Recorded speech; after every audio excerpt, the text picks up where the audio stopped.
ठीक है, दो मेरी छोटी बातें हैं। एक तो या तो बात अस्वस्थता की हो सकती है, और या तो पहले घर पर तिरंगा फहराए फिर पार्टी हेडक्वार्टर पर जाना है, पीएम का प्रोटोकॉल, वहां का प्रोटोकॉल, इन दोनों में से कोई एक बात हो सकती है। सर एक तो क्लियर कर दीजिए, अस्वस्थता वजह थी या प्रोटोकॉल वजह थे? पहली चीज, क्योंकि कंफ्यूजन यहीं से हो रहा है। दूसरी बात यह है, भ्रष्टाचार की बात जब यूपीए की सरकार थी, न जाने कितने घोटाले, इसी मुद्दे पर सरकार चली गई।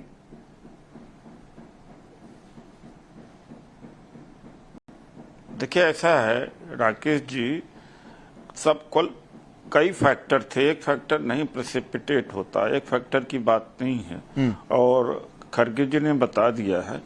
और तिरंगा फहराने का परंपरा देश को आजादी कांग्रेस ने कराया है, और कांग्रेस के प्रधानमंत्री वहां पर खड़ा होकर के लाल किला से झूठ थोड़ी बोला करते थे जिस तरह से ये झूठ बोल रहे हैं।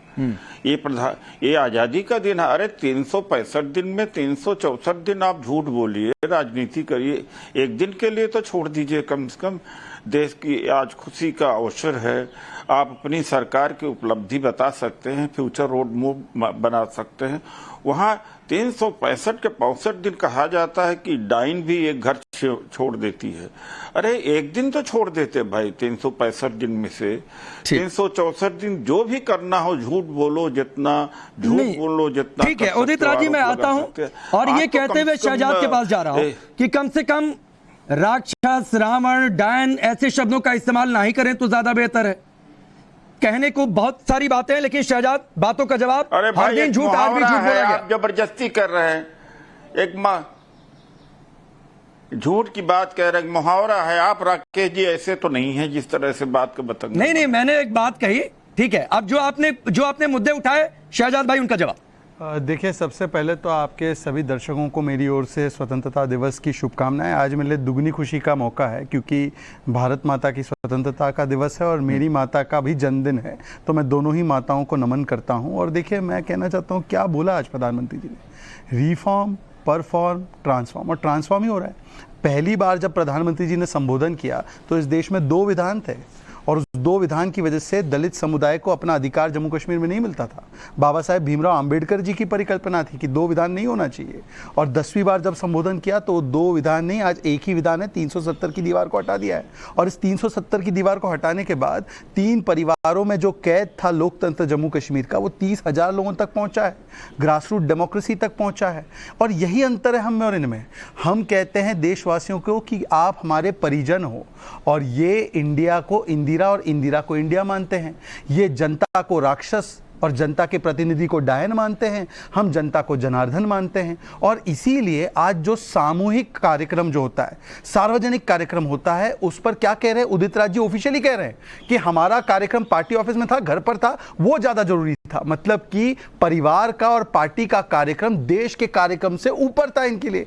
और यही मानसिकता है कि जनता को राक्षस समझना, परिवार को ही हमेशा ऊपर रखना, देश को परिवार न समझना। और इसीलिए हम क्या कहते हैं कि सर्वजन हिताय सर्वजन सुखाय। और उदित राज जी की पार्टी का क्या कहना है? सिर्फ परिवार हिताय, सिर्फ परिवार सुखाय।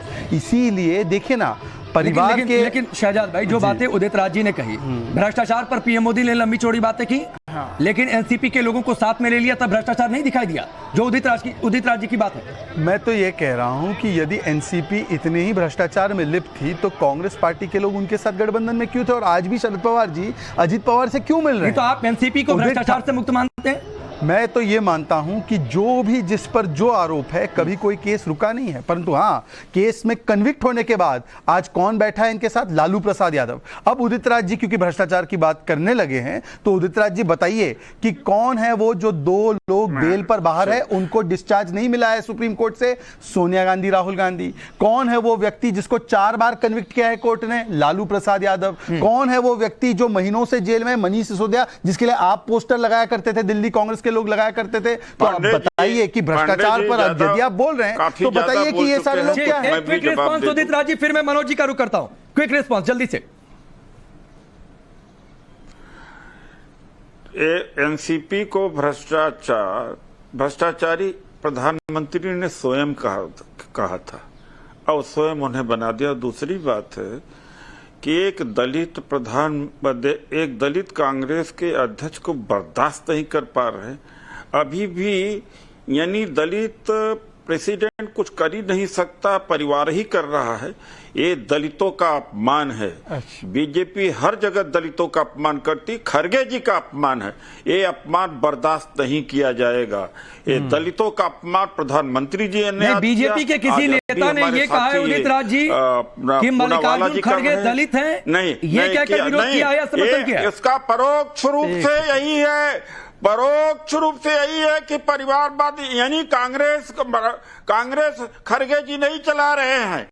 एक दलित को ये लोग नीच समझते हैं, गिरा समझते हैं और गूंगा बहरा समझते हैं कि वो फैसला नहीं ले सकता। अब मुझे एक सवाल का खरगे जी के आने की वजह के बाद में 50% का रिजर्वेशन हुआ।